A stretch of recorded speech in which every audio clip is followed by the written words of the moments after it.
Bakit hindi ako nakikita sa live? Bakit ako invisible? Anong ginawa ko? Hi guys! Welcome back sa aking tahanan dito sa YouTube. Ako po ay si Savvy Shy. Ang pag-uusapan po natin ay kung bakit hindi tayo nakikita or tayo invisible sa mga nagla-live. Bakit nga ba?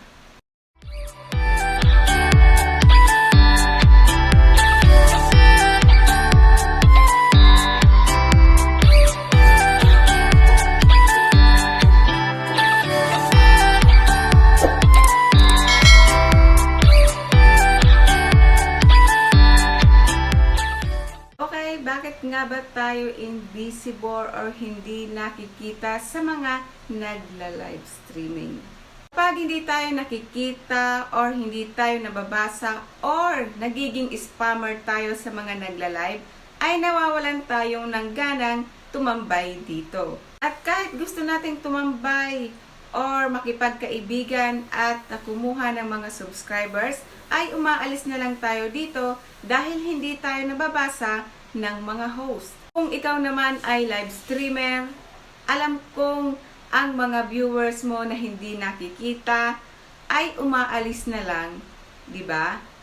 Dahil nga naman hindi sila napapansin dito. So paano nga ba natin ito makikita? At ito ang mga posibleng dahilan kung bakit sila hindi natin nakikita sa mga live.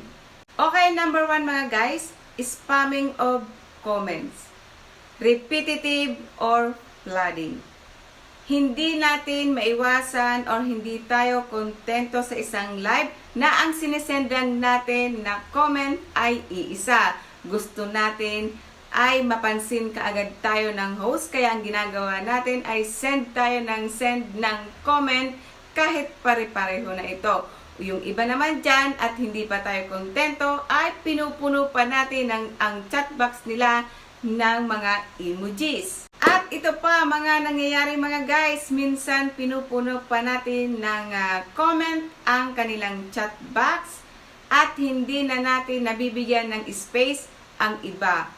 Napaka-selfish natin, di ba? Dropping of your link or self-promotion. Akala kasi ng iba mga guys, kapag nag-drop po agad tayo ng link, ay agad-agad po tayong pupuntahan ng mga subscribers. Guys, kapag sub to sub po ang ating method sa pagkuha ng subscribers, ay kinakailangan tayo po ang manguna dito para nang sa ganon ay susunod naman sila. Hindi na kailangan po natin na maghintay na sila ang manguna sa atin. At ito naman ang mga problema natin mga guys. Hindi tayo naniniwala sa policy ni YouTube at hindi tayo sumusunod sa policy ni YouTube. Kaya ang tendency natin mga guys, nagiging spammer na po tayo. At kapag nagiging spammer po tayo, ito na po ang dahilan na kapag tayo ay pupunta sa mga nagla-live, sa mga nagla-live streamer, ay hindi tayo nakikita nila doon. At syempre, kapag di tayo nakikita, hindi tayo napapansin. At kapag hindi naman tayo napapansin, alam na natin gagawin kundi umalis na lamang kahit gusto pa nating makipagkaibigan at kumuha ng subscribers sa isang live. Guys, gawin lamang po natin ng maayos ang pakikipagkaibigan natin at magkaroon po tayo ng disiplina sa sarili at kailangan meron po tayong tiyaga. O ayan, dahan-dahan po tayo sa pagbaba ng link, sa pagbaba ng ating bahay ha. Bigyan naman natin ng space ang ibang nagbababa para lahat makinabang. Huwag tayong selfish. Okay? Dahil dito sa larangan ng pag-YouTube or pag-YT natin, ay kinakailangan natin magkaroon dito ng maraming kaibigan, totoong kaibigan na sumusuporta sa atin at tinutulungan. Wala naman pong ibang magtutulungan kundi tayo-tayo lamang na hindi sikat at hindi mga artista. Kaya kailangan natin ang bawat isa dito. Kaya wag tayong maging selfish dito, ha? Magtulungan tayo. Huwag maging selfish. At huwag maging parent. Tagalogin po natin ang parent, magulang. Kaya, wag na wag po guys ha. Magtulungan lang po tayo dito guys.